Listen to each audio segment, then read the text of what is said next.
Good morning and welcome to another edition of the Kitchings Table. I'm your host, Earl Kitchings. And before we get started, I'm going to just tell you like this. Lock up, tighten up your seatbelt because it's going to be a ride today, let me tell you. So I hope you're ready because I'm going to bring something to you, a little something to you today that's going to really have your brain cells going, and hmm. So let's get ready. Joining me as always, my co-host here on the Kitchings Table, Miss Ronline Cannady. Ronline, good morning and good morning. Good morning. See how she's trying to be all mild and tempered today, but it's coming. Trust me, it's coming. So recently, as we have been dealing with the fallout from so many different things since 2016, since President Barack Obama left office, and since the ex-president, and that's the only way I will title him, the ex-president left office, this has been an 8-year journey, and it's not over yet. It's not over yet. Like they say, it ain't over. So this past week, a school district's board of education in a small county in Northern Virginia, Shenandoah County, Virginia, took a step backwards. They took a step backwards. And they decided they wanted to put the names of Confederate generals back on the schools that they had taken them down from. When the George Floyd thing happened, a lot of attention got focused on the Confederate names that this country has put on schools, has erected monuments, all these different things connected to the Civil War. Here we are 160 years later, and we're still addressing things that dealt with the Civil War because you have a group of people who they say that's their legacy. They're not going to let it go. They're like bulldogs. They're not turning it loose. They're not going to turn it loose. They're going to hold on to it forever. Forever. So our topic today, what is the importance of a Confederate name? What is the importance of a Confederate name? Because it has to have some significant importance for it to continue to be an issue, for it to continue to be something we are trying to remove from our lifestyles in the year 2024. We're in a new millennium and we're still dealing with 20th century, 1800 issues because people are holding on to a legacy that is over. It's been over. It's not ever, ever, ever coming back. The South will never rise again the way some of the slogans used to be. I remember growing up and seeing a few things that people would make visible to keep that mindset, that thought going forward. There used to be car tags.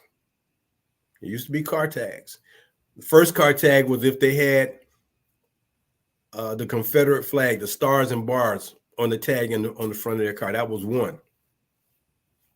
Another tag was the South will rise again. Another one was never forget. These people are holding on to a legacy. And it's their right to hold on to it. I'm not disparaging that. It's their right if they want to hold on to it till they take it to their grave, all well and good. But the American society as a whole does not have to continue to be a part of this stain on American history. A war between brothers, a war between the states that lasted 4 years, hundreds of thousands of lives lost, much bloodshed left on the battlefield because there was this concept of slavery that did not want to be diminished, to be taken away. We're going to fight it to the end. We don't want it to go away. So what is the importance of a Confederate name? Because the Confederacy, if we were playing a Super Bowl game, and now that we're into the NBA playoffs, now that we're into Major League Baseball, if we're playing in the championship game, and the series in basketball is the best of 7, the series in baseball is the best of 7. You get one Super Bowl, you got the playoffs leading up to it. If you don't make it to the Super Bowl, you can't play for the championship. If we looked at it from that context, if you don't win all the marbles, as the company No Fear, some of you may remember No Fear. No Fear was a apparel brand that was out back in the 90s. And I remember getting a t-shirt that had, what do you call the first loser? What do you call a first loser? The first loser, what do you call them? It's called second place. That's the first loser.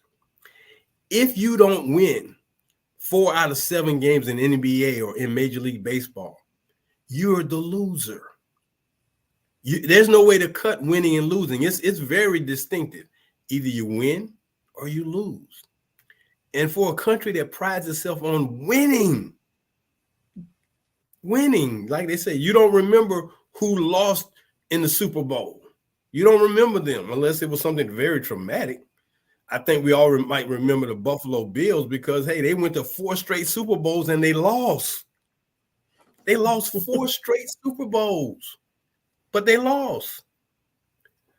I don't see the people in Buffalo erecting zillions of statues about the Buffalo Bills because they didn't win it all. But people who believe in this 160-year-old legacy can't let it go. So here's my question. Ronline. Because they want to put the names of Confederate generals back on the names of the school in this county in Northern Virginia. When I first read the article, I thought it was the state of Virginia doing this, but it's just one county wanting to do this. So let's keep it very clear. It's one county who have made the decision to put these Confederate names back on these schools. If these schools mean so much to those who want their names to remain on them, why do more Black students attend these schools and more white students attend the private schools? And that's a general question throughout all America. People who keep talking about keeping up these memorials, or they don't want the names of these Confederate generals or officers to come down, these schools no longer have the rich tradition of a predominantly white enrollment. A lot of them, these schools have, because they were in the inner city for the most part, because they have moved from the inner city to the suburbs. But you still want the name of that school to stay because you feel that it's disrespecting your legacy. Well, send your kids to that school. Since you want it so bad, but you're not doing that. You're creating all these private schools. You got all these, I don't hear them naming. I haven't heard one charter school named after Confederate general. Has there been one? Not that I know of. For all you people who want charter schools and for all the money you are ushering off into charter schools, I haven't heard one Confederate name placed on a charter school. Why is that?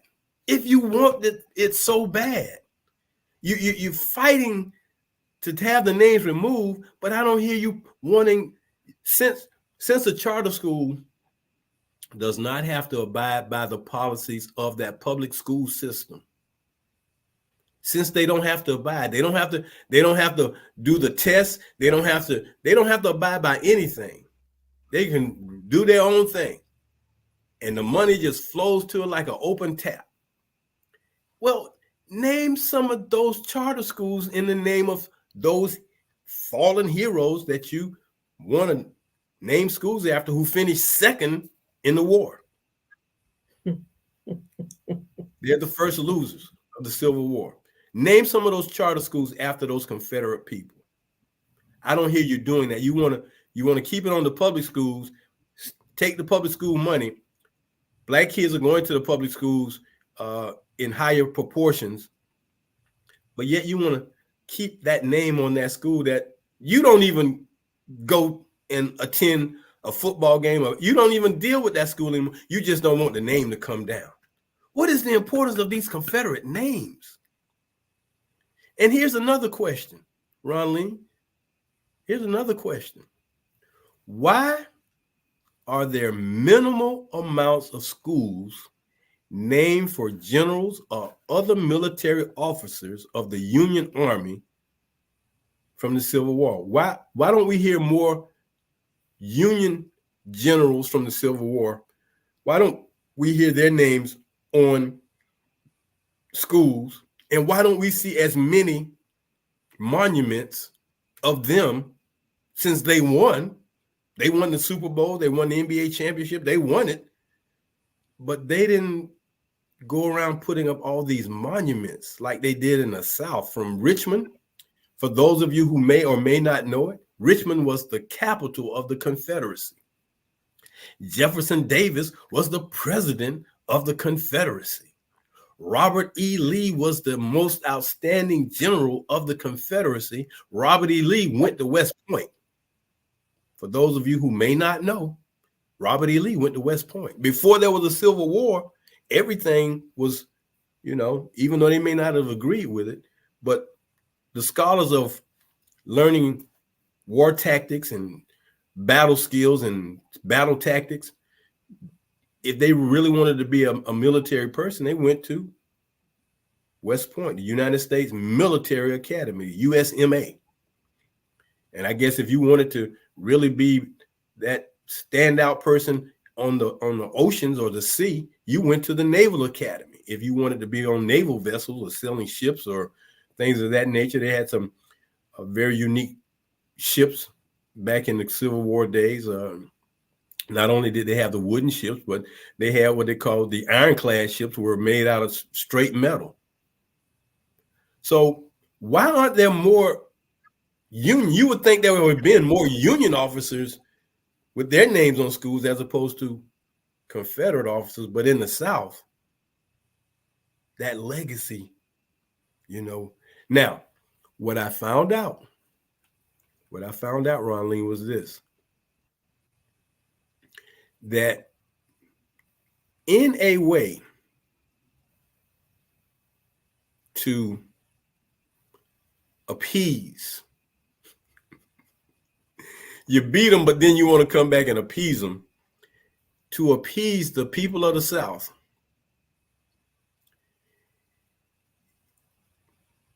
you decided to name schools some military bases. President Franklin Roosevelt's administration, I'm quoting this from an article I read, I think it came out of not Wikipedia, the New York Times, in an article I read. But, quote, Roosevelt administration named some of these forts after Confederate officers to court Southern votes and secured the support of Southern Democrats for World War II. It is written that Franklin Delano Roosevelt, the president that was the president for the New Deal, and his wife helped Tuskegee Airmen. I mean, he had a very diverse tenure in office. Said FDR once called Robert E. Lee one of the greatest American Christians and one of our greatest American generals. Now, Robert E. Lee may have been those things. Robert E. Lee was the top general for the Confederacy, and they lost. As a matter of fact, he did what you see people do in boxing. He threw in the towel. He conceded. He surrendered. We give. We stop. We don't want to fight no more. We're done. We don't have the resources nor the manpower. So we're going to go ahead and take a deal. It goes on to say that individuals are difficult to separate from their ideologies.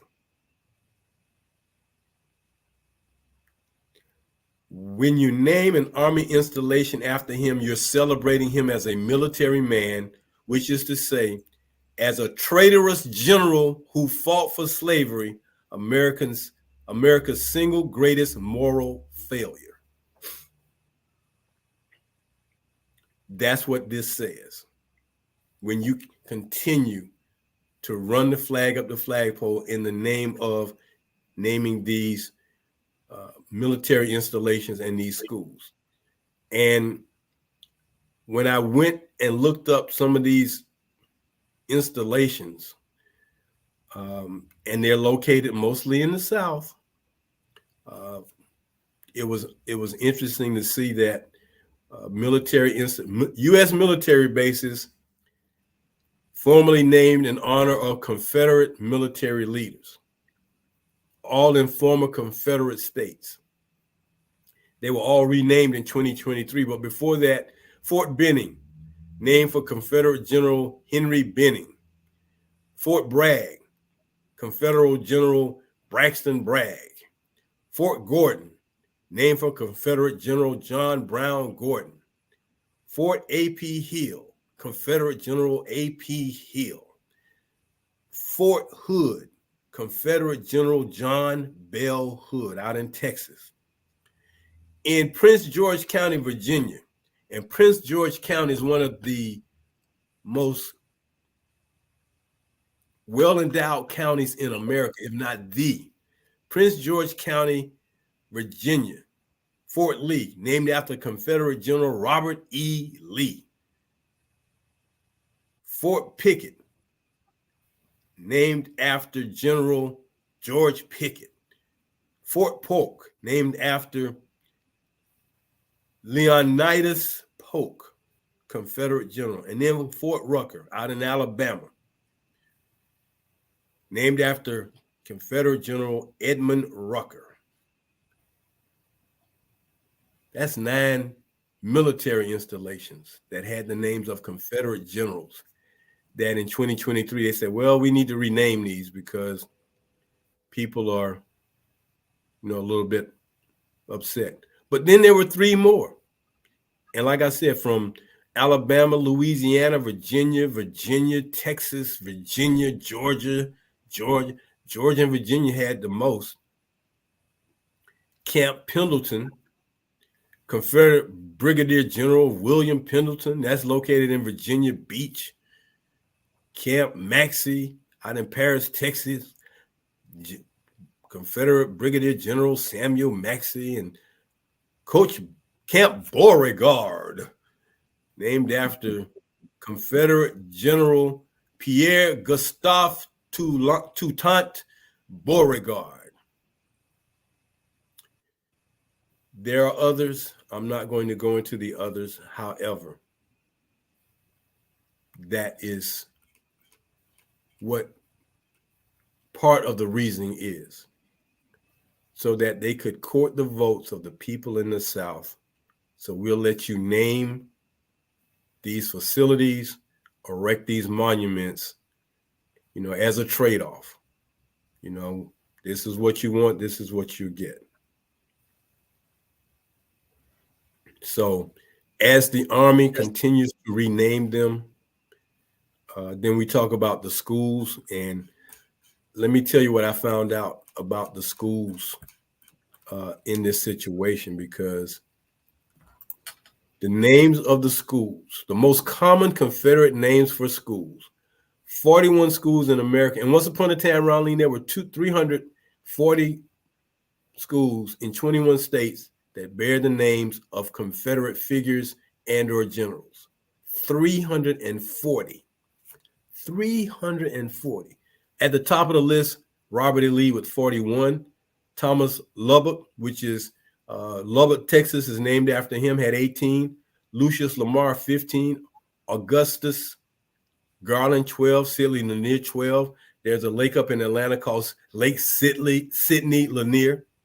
Samuel Pasco, 11. John Tyler, 10. Stonewall Jackson, 9. Nathan Bedford Forrest, the originator of the Ku Klux Klan, 8. And Jefferson Davis, 8. Those are the school names that bear the most. Schools named after these Confederate generals or figures. What is it about these names that is so critically important that they must be maintained even into 2024, 160 years after the Confederates lost in the Civil War? They surrendered. We are still dealing with this issue. And now you want Black children and other children of color to go to these schools, attend these schools, and when they graduate, feel good about graduating from Stonewall Jackson and Robert E. Lee and Nathan Bedford Forrest high schools? What? Come on. As the question is, who does that? Who does that? Well, folks who want the legacy of these former Confederate generals, former individuals who bought and sold slaves. And oh, by the way, for the governor of Florida who thought slavery was a benefit, okay, when you buy and sell people, that's not a benefit, man. So, wait a minute. Just say that. I need you to say that, to ask that question again. First, make the statement about the benefit that came from that he allowed to be written into textbooks or to go forward with. Back to you. Well, you talk about the Confederacy, the Confederate names that these schools have. What is the purpose and why is it so important? If a governor can make the comment that slavery was a good thing for those who were enslaved, when and hold on. And I want you to talk about the time era that this came out of. This is not something that happened that was said 160 years ago. We're talking about. Tell it. This happened this year or a part of last year. I mean, 2023, 2024, the governor of the state of Florida. Century. Yeah, in the 21st century. Yeah, in the new millennium. Yeah. I mean, you're making these kind of statements and comments, but again, the question is, white students are going to schools in the suburbs. Black students are going to the schools, for the most part, in the inner city. And the schools that were in the inner city bear the name of these Confederate generals and the like. But a lot of the white students don't attend them, but their parents or their family members are out here fighting, wanting to keep these names, but their children don't attend these schools. So what's the point? What's the point? They're sending their children.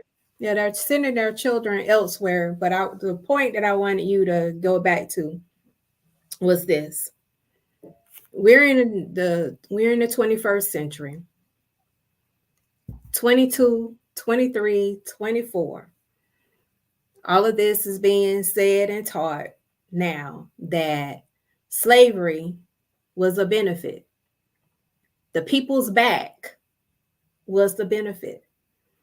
So it's like, okay, and this is a governor of this time, of the 21st century, that's representing all of the people of the state of Florida that has allowed this kind of mentality, because he's thinking it, go forth.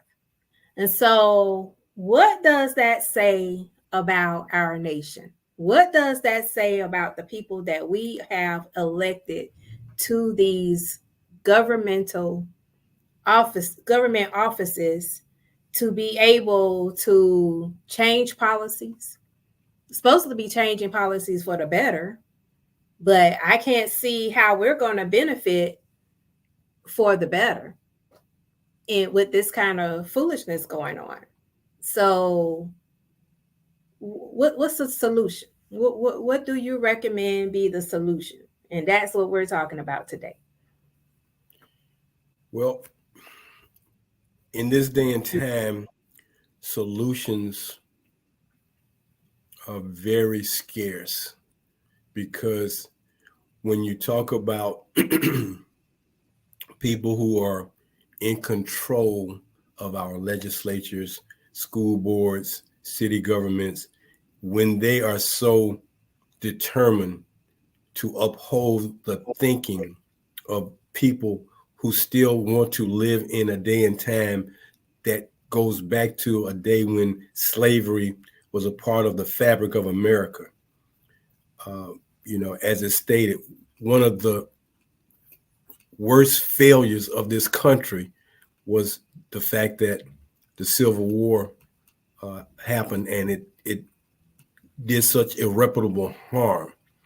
So it's not going to change anytime soon. It seems like, if we're talking about taking things backwards, when people are stuck in a time warp of thinking 160 years ago that was a good time and we need to go back to that. That was a good time for who? For you, but not for this day and time. When we think about the fact that Liberty, who stands watch and guard on the harbor that brings you to America, that she stands with a torch bearing, and you say, bring me your poor, your deprived. When you ask for diversity, and diversity was already here, but you ask for more diversity, you want the diversity to be of other cultures that don't have color. That's what you want. You want, other countries, European countries, to bring the diversity, but you can't. That's a biasness. That's not what liberty is supposed to be. Liberty is supposed to be freedom for all. And as I've stated before, liberty and justice for who? Oh. So when we look at what's going on in Virginia, Shenandoah County in Virginia, let me just quickly give you some of the quick statistics. There are 2,093 public schools in Virginia. There are 1.19 students in Virginia, and 20% of the population of Virginia, and there are 8.7 million people who make up the population of Virginia. 20% of that population is Black, which is 1.75 million. So when you start looking at numbers, 2,093 schools, 1.19 students, 320,000 plus students are Black, 722,000 plus students are white. And when you start talking about we want to go back and putting the names back on these schools that serve those individuals who lost, I started doing a comparison. I gave you the names of the schools that bear the names of Confederates. Here's some of the names of schools, popular Black heroes, sheroes, but here are some of the popular names of schools where they've named after Black individuals. Paul Laurence Dunbar, the poet; Booker T. Washington, the founder of Tuskegee Institute; George Washington Carver, the great scientist who had so many things come out of his scientific research of the peanut; and then Frederick Douglass. Finally, Martin Luther King Jr. Those are probably the most prominent names of schools named after Black individuals. There are others, but these are the more prominent names. So you can take down the Confederate names and put up more positive named individuals for white heroes or white individuals who make a positive impact. The names of these Confederate individuals who were slave owners and fought to keep slavery as a part of America. We need to be past that now. If like they said, if you want this to be a part of your culture, build your museum and put it in your museum, but it doesn't need to be part of military bases and school that taxpayers, that Black taxpayers' taxes pay for too. That shouldn't be a part of what's going on. So, this is where we are, and this is what's going on. Virginia, ironically, is the state where this is happening. There are not a lot of schools named after Ulysses S. Grant. And I did some research to find out what are some of the names of the top 10 U.S. Union Army generals from the Civil War. Ulysses. Yeah, hold that thought. Let's hold that, and let's thank the people for tuning in today. Well, this is the Kitchings Table, and we'd like to thank you for tuning in today. We hope that today's topic is bringing you some insight, bringing you some reason to give pause and give some thinking and thoughts, and so that when you hear these issues happening in your community, you will at least have some information. So thank you all for tuning in to the Kitchings Table. We bring this to you every Tuesday morning at 10 o'clock. I'm your host, W.R. Kitchings, along with my co-host, Ronline, Cannady. We're definitely thankful and proud to bring you this opportunity to hear what we have to say and bring about points of interest that maybe make sense or make a point, however you want to spin it. But that's what we do here at the Kitchings Table. So, Ronline, I'm going to let you weigh in a little bit before I give you these Union General names that schools are not so populated with across the country. So I have questions. Sure. I know how I felt about the school that I attended for high school, and I looked back at some other issues that was going on, and I'm just thankful to say that, and I believe that was the same for you too, that we have schools that we can be proud of. But when I think about some of the schools that other people that have gone to, like my cousins, to the Robert E. Lees and all of the other ones that's out there. And when they thought about when the names being removed, they were so happy and so relieved and was wondering, like, why hadn't that happened sooner? So for them to look forward to, okay, I can send my children, I can send my grandchildren, I can feel good about sending them to these new schools. Well, these same schools, but with new names. That stigma is gone away. They don't have to come through that same stigma that we have on our diplomas from that's our lifetime.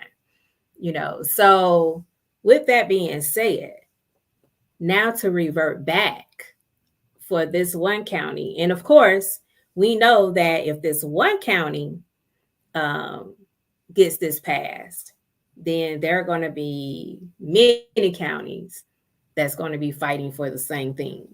So what's the temperature on that?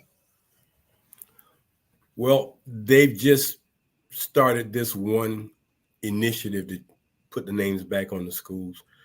One of the things that may be a deterrent is the finances of, it costs them to take those former names off the schools and rename them.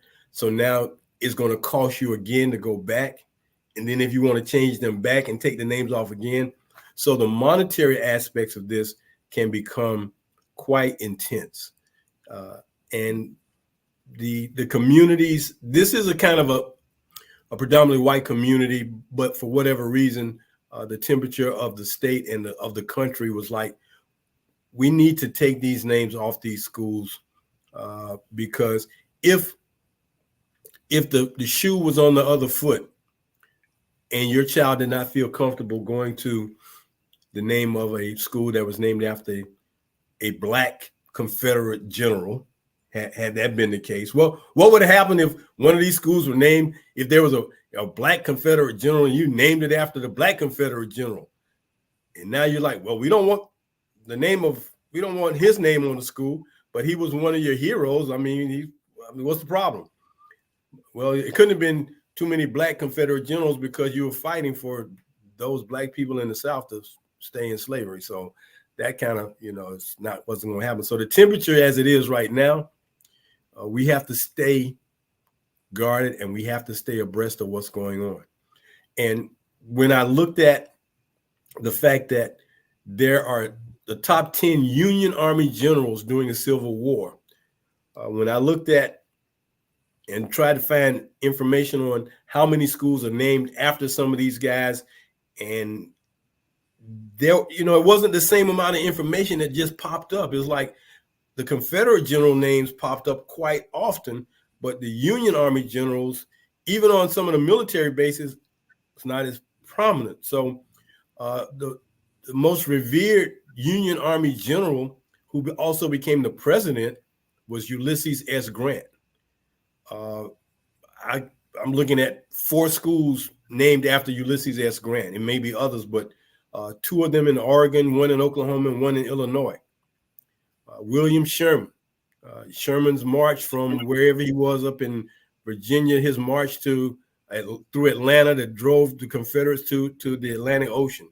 There's 1 elementary school, named after him. George Custer, a Union general who is famously known for the Little Bighorn and his troops being basically wiped out at the Little Bighorn, and I think that was Montana, if I'm not mistaken, where that happened. But there's a high school in Custer, South Dakota. So those are the 3. But then there were Robert Anderson, Ambrose Burnside, Winfield Scott, George Thomas, Winfield Hancock, Joseph Hooker, George McClellan. I didn't find many schools named after these guys. There weren't many military bases. So the fact that we won the war and we'll make a concession, we'll let you name we'll put names of some of your Confederate generals on military bases. Definitely we'll let you put them on schools. We'll definitely let you name your schools after some of these guys. And of course, interesting enough, when we talk about who owned and had slaves, they go back and talk about George Washington, Thomas Jefferson,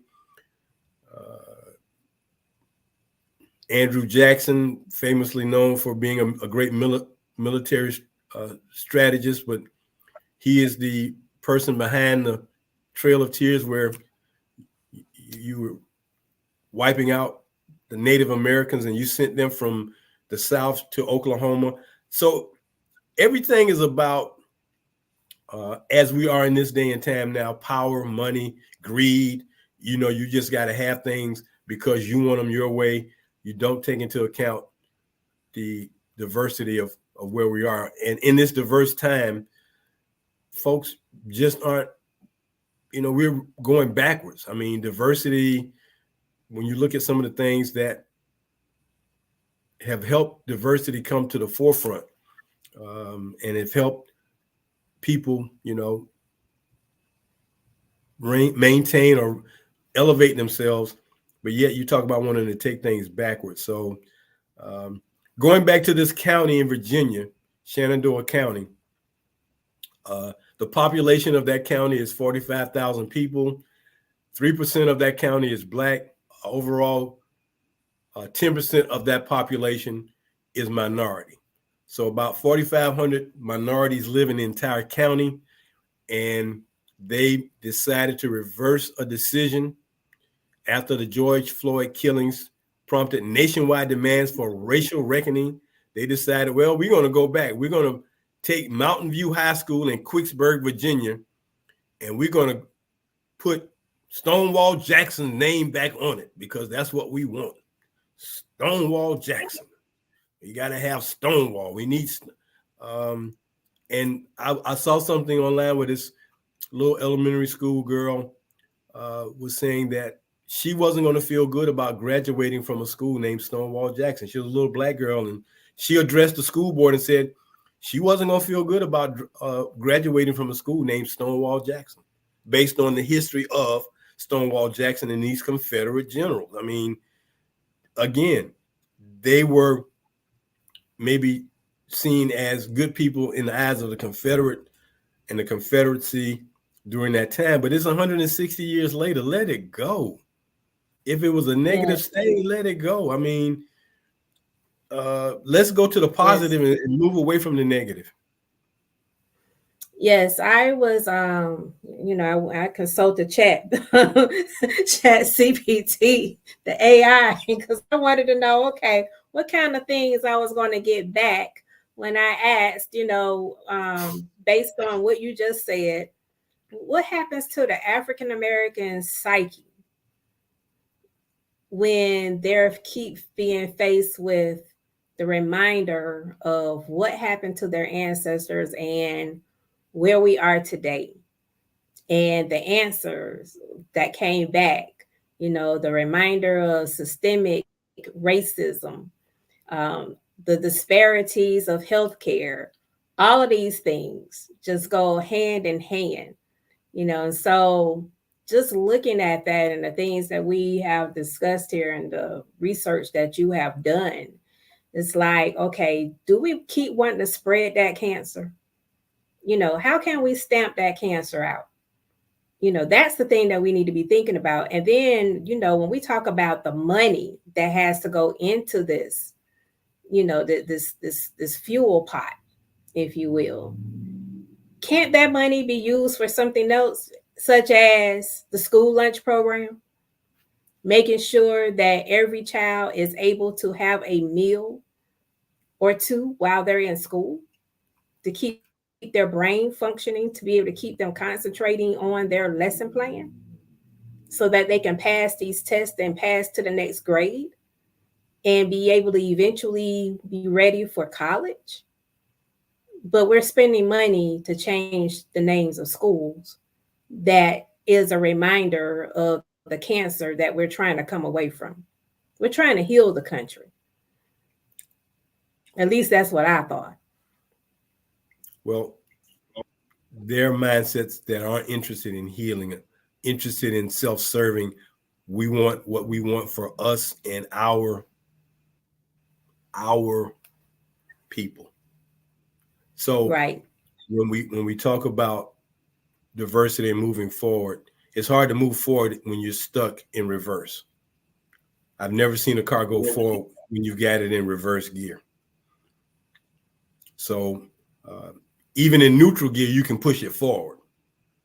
But if it's stuck in reverse, it's never going forward. And then you brought up a good point, because in 2002, the No Child Left Behind Act was established by former President George W. Bush, which was a law to make sure that the schools provided proficiency for all students in this country.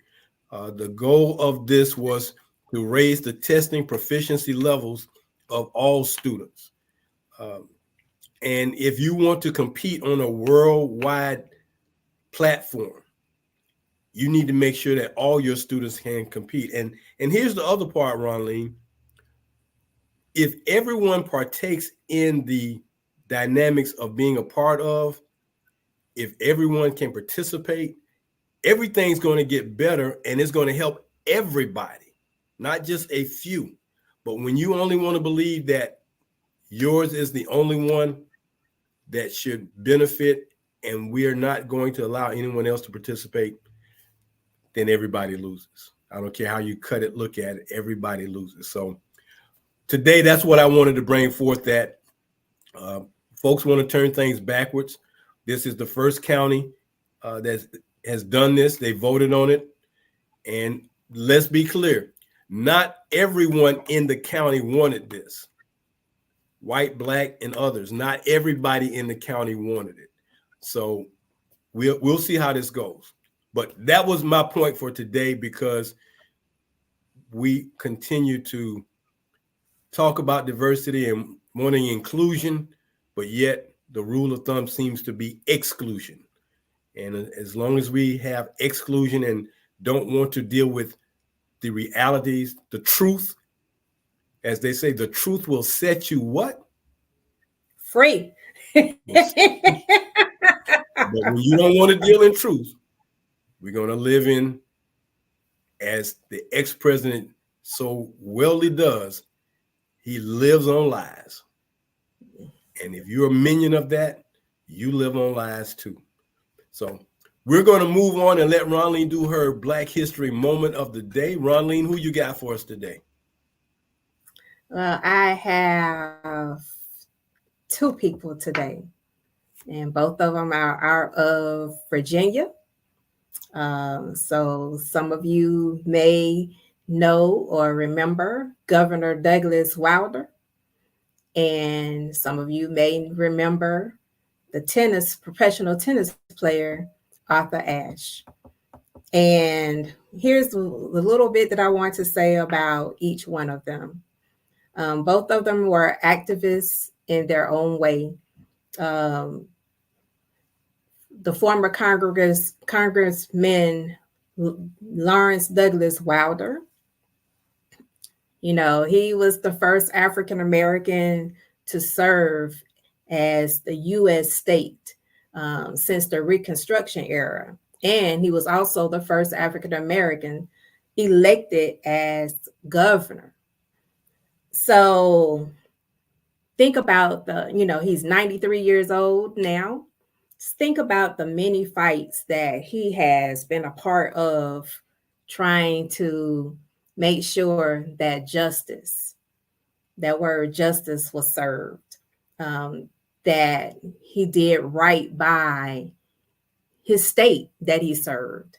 To be a servant that is moving the needle into the capacity, especially in the Reconstruction era, to get it to where we are today, and hoping that other people will be able to come along to be able to pick up that baton and carry it forward, instead of having us to be carried backwards. Now, Arthur Ashe, he had a lot of firsts going on as well, and we want to recognize him. He was the first African American to win the singles titles at the Wimbledon, in the U.S. Open, and the Australian Open. As we know, that he died way too soon, because of the disparities of healthcare.